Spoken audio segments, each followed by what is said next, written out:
fort lumturi Joan, shkëlqësi Dodaj, hirësi i nderuar i ngarkuar me puni Selis Shajt, im zot Shtrezak. Jam i nderuar të jem sot këtu dhe të hapi këtë simpozium, edhe pse nuk jam historian i Kish dhe as teolog, por objektivi edhe i kumtesti im është ky. Koncili i Nikes ishte një konvergjencë fatlume mes mendimit filozofik grek dhe mendimit teologjik, dhe në atë moment e mrapa deri në ditët e sotme, teologjia dhe filozofia herë në përballje, në konflikte, në kontraste dhe herë në sintoni, kanë ardhur deri në ditët tona. Pra është merita e koncilit, nëse besimi ynë i krishterë është bë objekt edhe i mendimit filozofik modern. Vështirësia e grekëve si mendësi dhe si botkuptim filozofik dhe jo thjesht grekëve nga ana etnike, me besu që Krishti është i njëjtës natyrë me Atin, ka qenë shkaku i atij elaborimi ekstremisht rinovues që përfaqëson koncili i Nikes për teologjinë e krishterë. Rrugtimi drejt besojmës së atij koncili shënjon rrugën e veçantë njerëzore të afrimit me hyun. Ai rrugtim është bërë i mundur nëpërmjet horizontit përkatës të filozofisë dhe kulturës greke. Dhe nëpërmjet përballjeve jo gjithnjë patësore me platonizmin, aristotelizmin, gnosticizmin dhe superimin e atij horizontit mendimit njerëzor në një vizion të përtejmë që është i lidhur me zbulesën dhe me shkrimin e shenjtë. Grekët në ndikimin e platonizmit dhe të gnosticizmit e kishin vështirë me besu tek Krishti Zot që ulet aq poshtë sa me u poshtnu me vdekjen mbi kryq. Ideja e tyre ishte ajo e një Zot i trashëndent që s'mund të përzihej aq thellë me njerëzit sa me vdek në atë mënyrë. Baza e kësaj ideje për Zotin trashëndent e grekët ishte Timeu i Platonit për kozmologjinë dhe simpoziumi po i Platonit për pjesën e natyrës së Zotit. Grekët e asaj kohe, që ishin të rafinuar në çështje filozofike, kërkonin një logos që nuk përzihej me njerëzit, ndërsa njeriu i kohëve tona sot kërkon një Krisht që është vetëm njeri ose një minjeri për te kufizimeve tona, por gjithnjë një njeri, siç e pohoi Leoni XIV, kjo lloj mendësie nuk është tjetër veçse ateizëm. Prandaj kemi edhe se çka më mësuan ne sot prej grekëve antik. Koncili i Nikes me anë një sinteze të guximshme mrrin me përafru mendësinë filozofike greke me thelbin e zbulesës. Tu i konfirmu se rruga e pohimit të barazisë ontologjike mes Atit dhe Birit çon në zhvillimin e një soteriologjie ku skema greke antike hyu universi njeriu do të shndrohej në hyu njeriu universi, ku Krishti është shëlbues dhe hyjnizues, sidomos tek mendimi teologjik i Athanasit. Përcaktimi i Birit si homoousios me Atin e vendoste atë në një nivel të tillë, duke superuar këtë mënyrë edhe subordinacionalizmin arian, që asgjë nuk mund shkonte tek Ati veç nëpërmjet Birit dhe asgjë nuk ishte e paarritshme për Birin. Fal përdorimit të këtij skaj fatlum, homoousios, qenja e Atit ishte e pranishme tek Biri, të i bë që ky të mos shndrohej në një deuteros theos për platonikët, sidomos për platonizmin e mesëm, por të shprehte në mënyrë absolute dhe universale Atin. Historia na ka përcjell rolin e Ozios Kordovës, është përfaqësuesi perëndimor me ndikim te koncili i Nikes, një ndër të vetmit madje, se perëndimi nuk ka shumë kontribut te koncili i Nikes. Prania e Ozios Kordovës pranë perandorit Konstantin, vizita e tij tek Aleksandri Aleksandris për me i vu fre herezisë ariane dhe përgatitja e koncilit Nikes, janë hapat fillestar vendimtar që do të çojnë me sukses drejt atij koncilit. Arsyeja pra e koncilit është e lidhur me funksionin e filozofisë greke. Arianët mohonin faktin që Krishti dhe Ati ishin të njëjtës natyrë hyjnore. Atëherë koncili huazon termin uzia dhe përcakton homo uzion bashk substancialitetin mes Atit dhe Birit. Rëndësia e koncilit ishte edhe e natyrës politike. Konstantini kishte thirrur edhe një koncil tjetër përpara. Në vitin 314 kemi koncilin e Arles në Francë, ku diskutoi kundër herezisë donatiste, por fryma dogmatike e koncilit Nikes ishte krejt tjetër për zgjidhje praktike pastorale të koncilit të Arlit. Rëndësia pra ishte edhe politike, pse Konstantini festonte 20 vjetorin e pushtetit tij, tu e konsoliduar atë edhe nëpërmjet një strukture kishtare unitare, e menuar prej tij në funksion pushtetit, si instrumentum regni. Ai e çunte veten episkopos ton ektos, pra një i peshkëve jashtëm.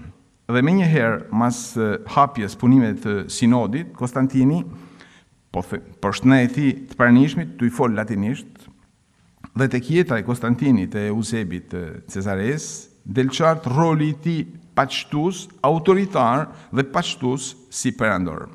Për të çështja është, me fjalët e tija që na sjell Eusebi, është tepër e koklavitun, thotë, për të sqaruar deri në fund në kanvështrimin njerëzor, por mos të vëmë në rrezik unitetin. Çka të vendoset këtu do të nënshkrohet nga të gjithë, përndryshe ju pret ekzili. Në fakt vetëm 2 peshvishku në ekzil. Sekondi Ptolemaides Cyrenaikës dhe Toena i Marmarikës, që ishin në ndëkimin më të fortë të arianëve. Eusebi i Cezares na përshkruan edhe sallën e koncilit dhe atmosferën në cilën ai u zhvillua. Kontrolli politik i marrëvajtjes punimeve izolonte arianët dhe semi-arianët dhe lejonte krahun tjetër shprehte me autoritet formulimet e themeleve të fesë. Vetë Eusebi, i cili kishte ndikim arian, nihet i surprizuar para faktit krym të zgjidhjes që propozon koncili. Dhe kjo nuk vjen nga Aleksandri Aleksandris, që ishte kryesori prej cilit kishte nisë edhe lufta kundër Ariusit, edhe për shkak të moshës, po kryesisht nga Shën Athanasi, i cili është zemreku i koncilit, dhe Ozio i Kordovës. Bëhet fjalë me sistematizu dogmat, artikujt e fesë, në një mënyrë të qartë dhe pa i dhënë shkak askujt për interpretime heterodokse. Nikea ka guximin të jap një përkufizim pozitiv të besimit të krishterë. Të shpreh të vërteta teologjike themelore pa u shmang në emër të një teologjie negative dhe të një gjuhe apofatike. Po shkohin në mënyrë graduale dhe të bashkëndame pothuajse nga të gjithë drejt një teologjie të sofistikume, por jo nga ana filozofike, por jo të pakuptueshme, pse termat e saj ishin të njohuna, edhe pse në kontekste të tjera jo teologjike. Terma si uzia, hipostasis, fyzis, prozopon, do të duheshin sqaruar dhe nga njëherë dhe zhdoganu dhe përshtat me kontekstin trinitar në cilin do të përdoreshin. Për shembull, termi homozia përdori qysh përpara prej gnostikëve, por një sens dhe një kontekst që nuk ishte azat përbashkët me sensin trinitar. Prej kthej edhe kundërshtit e arianëve për mos përdorimin e tij dhe dyshimi i disa semi-arianëve dhe i peshvit tjerë jo arian për përdorimin e tij, pse me drejt për një pjesë kishte edhe një farë mosbesimit për termat që deri në atë moment ishin përdorur prej paganëve një kontekst absolutisht jo trinitar. Kujtojmë këtu se Sinodi i Antiokhis, për shembull në 264-268, ne kishte ndalu përdorimin e termit homozia për me kundërshtu modalizmin sabelian, që mohonte dallimin themelor, dallimin real mes 3 personave të Trinisë Shenjtë.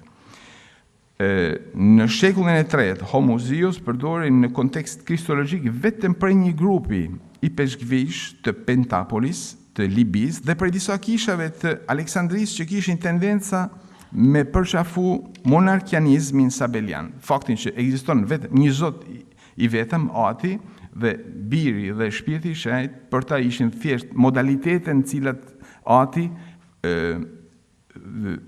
relacionohet me botën, gjallë që ishte përbante një herezi. Gjithsesi, ma vonë, në shekullin e 4, sabeliant kur e shohin se termi homozios fillon e përdoret prej pjesës ortodokse, e braktisin këtë term dhe fillojnë me përdorë termin monouzios për monarkianizmin e tyne. Tu qenë se etnit e Nikes për meritën e Shën Athanasit, kishin marrë një termin e tyne, por me një kuptim krejt tjetër. Aleksandri Aleksandris, i cili është më i njëshëm që në fillim në herezisë ariane, vetë ai përpara Nikes nuk e përdor të termin homozius për birin, por vetëm shprehjen shëmbëltyr pa dallime e atit dhe gjurmë pashlyeshme e prototipit, apanalaktos eikon tu patros. Aleksandri, si del prej veprës madhështore të një studiusit fatkeq dhe të madh gjerman shekullit kaluam, Hans-Georg Opitz, i cili ka botuar gjithë korpusin e Athanasit dhe gjithë dokumentat që kanë bërë me koncilin e Nikes. Aleksandri po vonte se biri është shëmbëltyra perfekte, eksakte, apokribomene, pa dallime, apanalaktos. Për kufizimi shëmbëltyr pa dallime, aparaktos eikon, vinte nga shkrimi i shenjtë, Kolosezët 1:15, ajo është shëmbëltyra hyllt pa dukshëm.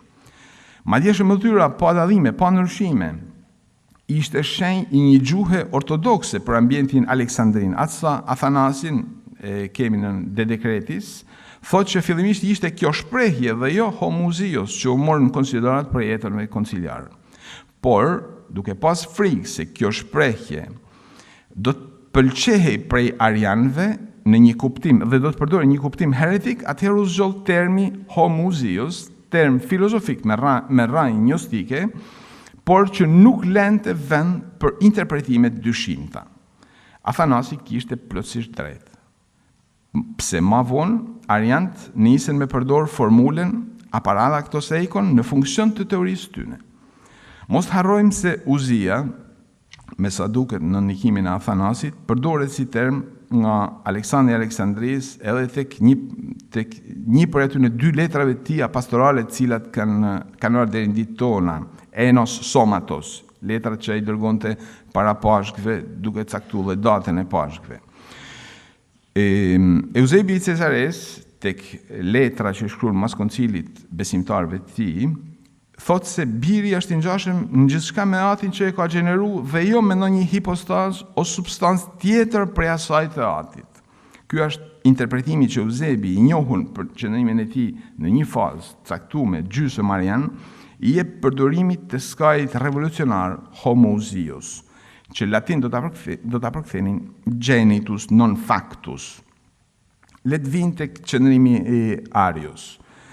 Arius nuk e braktis as tek Talia, janë pjesë një poeme ti ku merr disa pozita më të moderume për ku shpreh rreth pozicionit të ndërmjetëm të birit mes atit dhe krijesave. Ai nuk e braktis asnjëherë termin se biri është një deuteros theos, një zot i dytë. I dytë do të thot kronologjikisht, i dytë do të thot ontologjikisht, dhe kjo përbante absolutisht një herezi.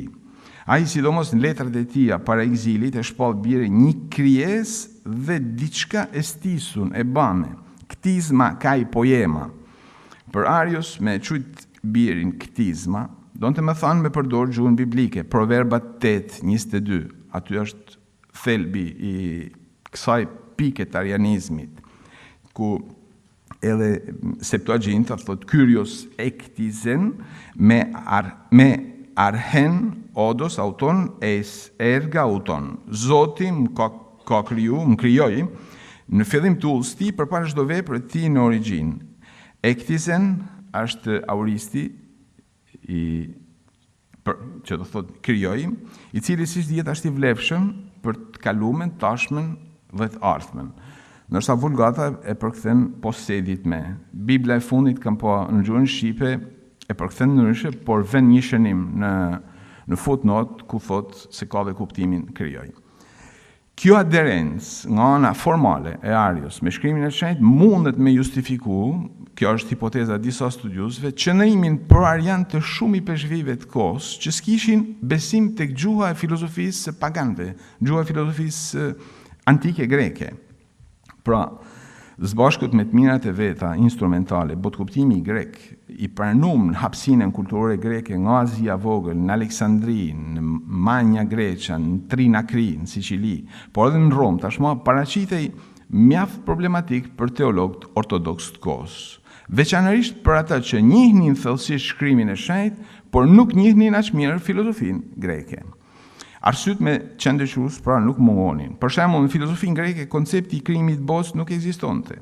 Amshimi i botës ishte një ide e pranuar. Ideja e demiurgut ishte diçka normale. Ndryshimi mes Hegenezios nga Herodoti tek Plutarku dhe autor tjerë shënjonte gjenerim por edhe krijim. Nga ana tjetër, me skajin poieo kuptoi krijimi por edhe prodhimi i diçkaje. Ariant të ju frymëzu tek platonizmi i mesëm, termi platonizmi i mesëm është një term historiografik i Kret Ivon, i fillimit 1900 si një historianit të filozofisë gjerman Karl Prechter. Është platonizmi i Plutarkut, Apuleit, Galenit, Kelsit, Celsius, Filonit Aleksandris, pra frymëzoheshin tek këto autor dhe motivi i tyne ty e konsideru birin si një nërmjetës që krijon botën ty pas si model atin, motivi ishte thellësisht platonik. Zoti s'mund të krijojë diçka direkt, diçka si materia, pse është heterogjene me të, prandaj i duhet një nërmjetës për mos me pas kontakt direkt me botën. Ky konceptim i logosit është afër filozofisë greke, po s'ka të bëjë me doktrinën kristiane. Gjithsesi, Athanasi sheh tek Arius një kontradikt jo të vogël, thot.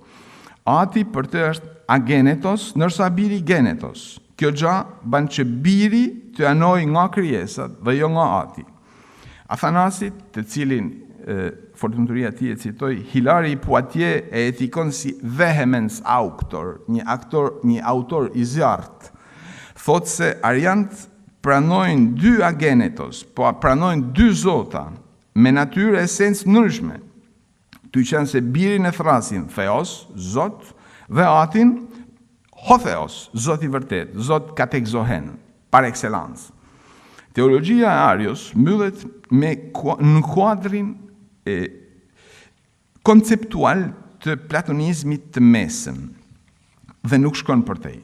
Pra termi Deuteros Theos, Zot i rangu dytë, një term që vjen prej Timeus Platonit si ide, edhe pse si term vetvete e gjejmë në burime pseudoplatonike, është një letër e pseudoplatonit, është metet themelor në të gjithë arianizmin dhe metet i papranueshëm deri në fund për gjithë i peshqvive ortodoks të koncilit, po edhe për atyre që nuk bajnë pjesë në koncil, përfshi edhe papën. Eusebi i Cesares, që është afër Arios, si mendim përdor edhe ai termin Deuteros Theos në demonstracie evangelika, gjë për të cilën e kritikon Marceli i Ankirs, pjesëmarrës anti-arian në Nike dhe këshilltar i Konstantinit. Arianizmi shpreh atë që mendimi filozofik grek nuk pranon prej krishtinimit dhe përkufizon atin si agenetos, birin si të bam, genetos, dhe gjithë kjo mjaftonte që Konstantini me denu Ariosin dhe njekësit e tij. Konstantini që kishte këshilltar kryesor i peshqvi ortodoks për sa i përket doktrinës. Duket sikur edhe për pjesën ortodokse të etënëve të Nikes, shkrimi i shenjtë nuk mjafton. Nuk mjafton pse zbulesa dhe rilievi kerigmatik i shkrimit është për të gjithë, edhe për pagant. Nuk mund t'i flitet vetëm atyre të cilët e kanë marrë. Prandaj filozofia është një mjet për të afruar të dy palët. Ariant për shembull përdorin formulën ex nihilo prej asgjëjet, prej hiçit, për me mbështet idenë se biri është një krijesë para krijimit të botës, edhe që ishte një kohë kur ai nuk ekzistonte. Është një ide e cila bën që biri të jetë kauzë eficiente e vetvetes, Zoti të jetë kauzë eficiente e vetvetes, pra të ketë kriju vetveten, po të ketë ekzistuar para se me kriju vetveten. Një ide e cila është thellë poshtë vazhdimisht për gjithë mesjetën, e nxjerr nga pluni këtë ide Spinoza tek etika e tij dhe e çon Zotin kauza sui, shkak i vetvetes, gjë që kuptohet që në konkluzione krejtësisht gabume. Krijimi i birit për ariant ishte nga mosqenia. Pra kishte një moment në cilin ai kishte nis me qenë. Hilari i Poitiers tek De Trinitate pohonte se biri nuk është i krijuar. Dhe etnit sinodal të Nikez dallonin qartë gjenerimin në mshim të birit prej substancës së Atit dhe krijimin ex nihilo të qenjeve, të botës. Pater genuit non voluntate, sed natura, thot Hilari. Ati e ka gjeneru jo prej vullnetit ti, si diçka të ndryshme, po prej natyrës ti, si diçka të njëjtë. Me gjuhën e metafizikës aristotelike, dhe këtu është libri 7 i metafizikë, libri Z i metafizikës Aristotelit, thuhet që Ati ishte gjenerusi, jo, thot Aristoteli në metafizikë katasim bebekos, per accidens, por esencial i birit. Ajo që thuhet për krijesat që janë të krijuar prej asgjës, nuk mund të predikohet birit. Etnit e Nikez e anatematizuan çdo formulim që shkëpuste birin nga substanca e Atit. Dhe qenit ortodoks mvarri nga pranimi ose mos pranimi i bashkësubstancialitetit të birit me Atin. Tu i siguru kështu hyjnin e birit dhe efikasitetin e veprimit të ti shëlbys ndaj të gjitha krijesave, ndaj gjithë rruzullimit. Ty qenë se arianët refuzonin përdorimin e një termi si homusia, të marrën jo për shkrimit shenjtë, Athanasi u avën dukje këtë, të thonë se megjithëse se ata nuk pranojnë terma nga filozofia për shkrimit shenjtë, kur u levërdis përdorin terma filozofik si ex nihilo në funksion të herezisë tyne. Por duhet me thonë që edhe Eusebi, kur komenton anatematizmat, kanonet, artikujt e koncilit, nuk murron me pohu për asnjë qas se shprehja për ex nihilo, për asgjës, është e papranueshme kur thot për birin. Etnit apolog kanë një ide të krishtinimit që ka një thelb racional. Vështirësia e kujtojmë gjithë të apostullit Paul në Areopag, kur grekët thënë kena me të një herë tjetër të aktit apostujve, është paradigmatike për refuzimin që kanë grekët, të cilët kanë një mendim racional linear, me pranu diçka që shënjon një frakturë në histori. Vetë mishnimi i Krishtit, vdekja e tij, vdekja e Zotit, është një frakturë pa pranueshme për mendimin grek.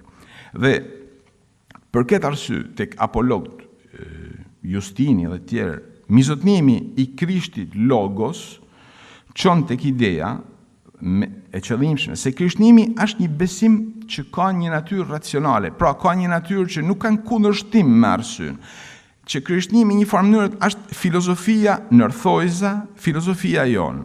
Dhe Krishti, këtë gjejmë në disa prej apologëve, është themeluesi një doktrine morale dhe religjioze absolute e definitive. Do të nalem vetëm një çast me spjegu sensin e absoluta dhe definitive, dhe me këtë rast kam mundësinë me spjegu edhe ndikimin e jashtëzakonshëm që kanë këto përkufizime për filozofinë moderne. Hegeli tek leksionet e tij të filozofisë së religionit në pjesën e tretë tyne e quajnë krishtlindjen di absolute religion, besimi absolut, në sensin e besimit të përkrym, folende të religion. Ai e ka për krishtlindjen luteran, kuptohet, i cili sipas tij shpreh në mënyrën më racionale të mundshme esencën trascendente të Zotit. Pra, apologët kanë këtë sens justifikimit, si themi, përpara kulturës që është më e madhja, më e shëndetshme, kulturës greke, me paraqit një besim i cili mund spjegohet me terma racional. Mund spjegohet, mund t'i afrohena me terma racional, me terma filozofik. Krishtimi kishte marrë kështu nga grek konceptin e logosit, ide universale jashtë toksore, kuptohet t'ju mbështet në shkrimin e shenjtë Gjonin, dhe tashti kishte përpunu konceptin e një logosi historik, birin e vetëm t'hyut. Kjo gjë nuk binte pagant si Kelsos, jena në 178-ën, se sipas tij me thënë që Krishti është logos i vet, autologos, i pastër dhe i shenjtë, dhe masnai me e pa këtë logos të rrahun, të pshtym dhe të vram, është krejtësisht e papranueshme. Sipas Kelsos, ato që dina prej ti, dina vetëm prej Origenit, prej veprës që ai ka lënë, veprës polemike kundër Kelsit, Krishtimi e kishte thy atë barrierën e paprekshme mes botës tepërme dhe asaj të poshtme. Logosi dhe rrjalla e historisë për te nuk janë kompatibël. Bashkimi i tyre është diçka kundër natyrës. Pikërisht, të një këtë lloj eksigjence, teologjia dhe filozofia e besimit e kohës kishte zhvilluar një gjuhë apofatike, negative. Zoti është i pakuptueshëm, i pafanshëm. Problemi i madh linte prej faktit se gjithë teologjia negative tek Jezusi bëhet pozitive. Zoti është i dukshëm, i prekshëm, ka një emër, një kohë linjet, dhe kjo gjë do thotë se logosi, mendimin grek, kjo gjë niset nga fakti se logosi, mendimin grek, mbart një valencë kozmologjike. Po kjo kishte ndikim në teologjinë autorme e formim grek, masi zbehte tensionin soteriologjik dhe jepte forcë dimensionit kozmologjik. Logosi lidhej me krijimin dhe me foljen kozmein, me rregullu dhe me prodhu kozmosin. Kozmos do thot edhe rend, do thot edhe diçka e bukur, diçka që ka sens. Ty identifiku logosin historik me Krishtin, por ky i fundit, ty identifiku si logos historik, fillonte me prerogativat e Zotit dhe i përkiste ma shumë procesit krijimit. Dhe kjo ishte ajo hapësina që kishin lanë etnit apolog për ariant. Kundërshtia pra metafizike në ides hynis Krishtit rrjedh nga qenja ati historike, nga qenja njeri. Universi i grekëve i kohës të Kelsos është i përftuar sipas ides stoike, është i mbyllur vetvete, i panërshueshëm dhe koha tek ai ka efikasitet. Mendimi se mund të ketë ndryshime rrënjësore për mendimin filozofik grek është krejtësisht i huaj. Kozmosi nuk ndryshon. Ideja e një nisme absolute nga lart është e pranueshme vetëm në rastin e një apokatastaze, një restaurimi final të botës nëpërmjet një shpërthimi ekpirozi se quhen Krizipi. Pra fillon edhe një herë historia e botës, purifikohet, po jo shërbim, nuk ekziston mundësia një shërbimi, është një rifillim dhe ideja historisë është ajo rrethore dhe jo lineare.